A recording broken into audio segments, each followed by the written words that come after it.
ESP8266 module, in this case a ESP12, can act as a Wi-Fi repeater. It's got the circuitry so we can easily upload firmware, and if you're interested in that module, I'll put in a link down below. So let's fire it up. Now the principle of operation of this whole thing is the following. The ESP8266 module can, of course, as you know, act as a Wi-Fi client, so it connects to your home Wi-Fi network.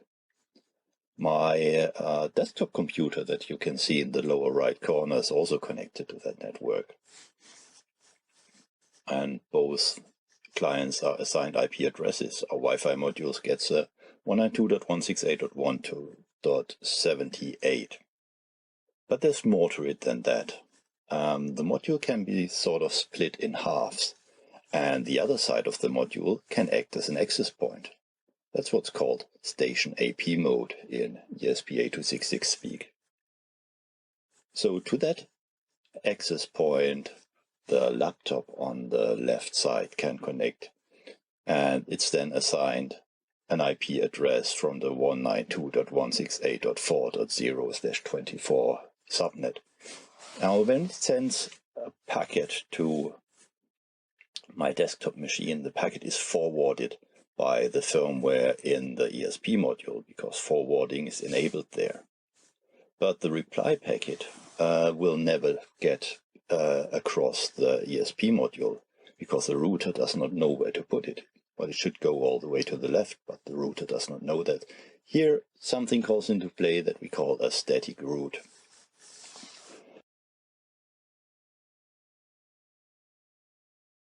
A static route in the router tells the router where to put a packet that's destined for a specific subnet. So in this case, all the packets going to the 192.168.4.0/24 subnet have to be sent via 192.168.1.78. And you can put that into your router's web interface usually, or possibly a command line, depending. So the packet will be sent back.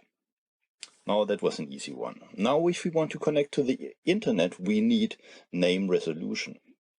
And the DHCP server on the ESP8266 does, if it's activated in the firmware, assign a DHCP server address.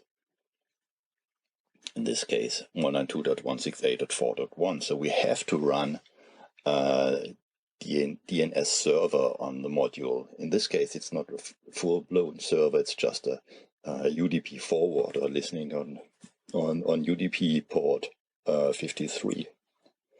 And having that, we can resolve names and send requests to the internet and get a reply, of course, because it's all hidden behind the Wi-Fi router. Now that much for the principle of operation. Let's just put that into practice and see if it works. So I'm connecting to my access point. It's connected now, and I run the UDP forwarder software. So to make sure it works, we're here on my desktop machine. We can ping both the ESP module and the laptop on the other side. If it's a Windows machine, make sure you got the firewall off. So this is the view of the laptop machine. It's a very high resolution machine, so I'm sorry you can't really see properly.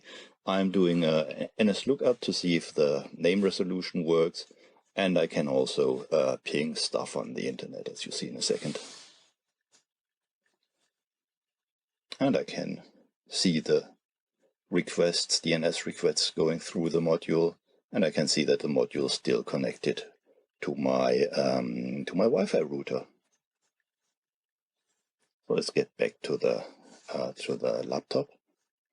Here we go. It's loading a web page that works, and we can also do a trace route to ensure that we see all the hops of the packets going through.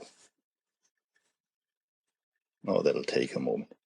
Now you've just seen one element failing on the web page. It looks like it hasn't loaded an ad banner or something. And that's a bit of one of the downsides. It's not super reliable, so there still might have to go a little more work into that. See trace routes working along. It's taking quite a while. It's a long route.